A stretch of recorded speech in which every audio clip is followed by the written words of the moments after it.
Assalamualaikum warahmatullahi wabarakatuh. Dan selamat pagi kepada semua para pelajar. Okey, untuk hari ini kita akan teruskan PDPR kita dengan subjek Bahasa Melayu. Okey, dekat sini kamu boleh lihat Ustaz dah sediakan lampiran daripada buku teks muka surat 22 Unit 4. Tajuknya Saya Sihat dan Bertenaga. Okey, untuk aktiviti dia adalah mendengar dan memberikan respon. Okey, mendengar dan memberikan respon antara ibu dan anak. Okey, kalau kita lihat pada teks yang telah disediakan dekat sini, okey, apa yang kita akan belajar pada hari ini adalah ayat suruhan dan ayat permintaan. Okey, kita akan belajar ayat suruhan dan ayat permintaan. Okey, Ustaz akan terangkan dahulu. Okey, ayat suruhan dan ayat permintaan ini adalah tergolong dalam ayat perintah. Okey, bermakna dekat sini ayat suruhan ataupun ayat permintaan ini adalah ayat perintah. Okey. Okey, untuk ayat suruhan, untuk ayat perintah ni dia terbahagi kepada 4. Yang pertama ayat silaan, yang kedua ayat larangan, yang ketiga ayat suruhan, dan akhir sekali yang keempat adalah ayat permintaan. Okey. Okey, apa itu ayat suruhan? Ayat suruhan adalah ayat yang memberi arahan kepada seseorang untuk melakukan sesuatu tindakan. Okey, dan ayat permintaan adalah ayat yang kita minta ataupun kita harap daripada seseorang. Okey, contohnya tolong, okey, ataupun minta dan harap. Okey, contoh ayat dekat situ, harap kamu semua boleh bertenang. Okey, harap itu adalah ayat permintaan.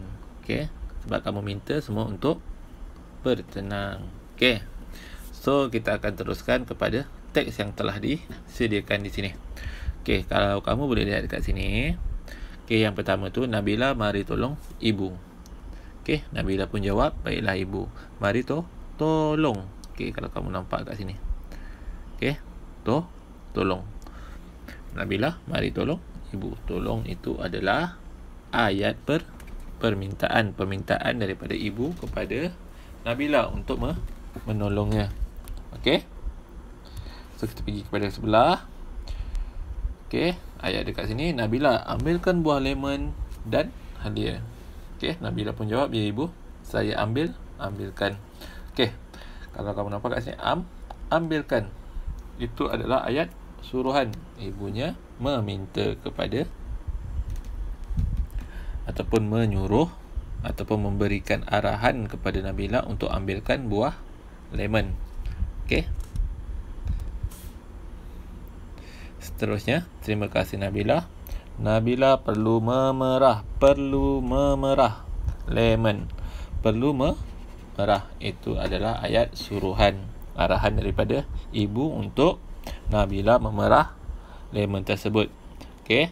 Seterusnya kita pergi beralih ke sebelah. Bolehkah saya membantu ibu membasuh halia ini?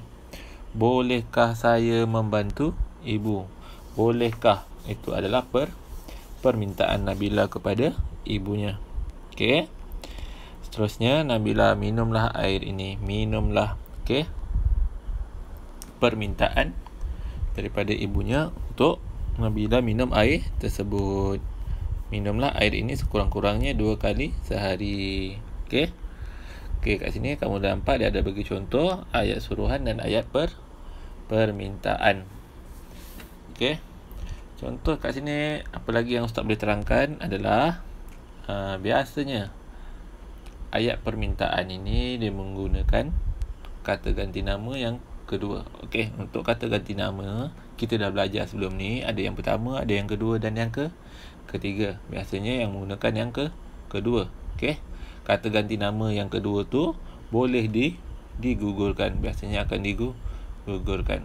Okey, Ustaz bagi contoh satu ayat dekat sini.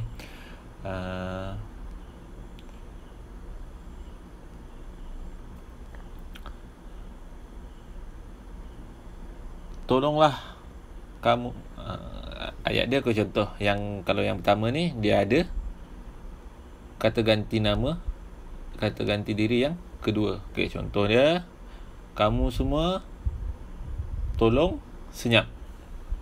Kamu semua tolong senyap. Biasanya kamu, kata ganti diri yang kedua tu akan digugurkan. Tolong semua senyap.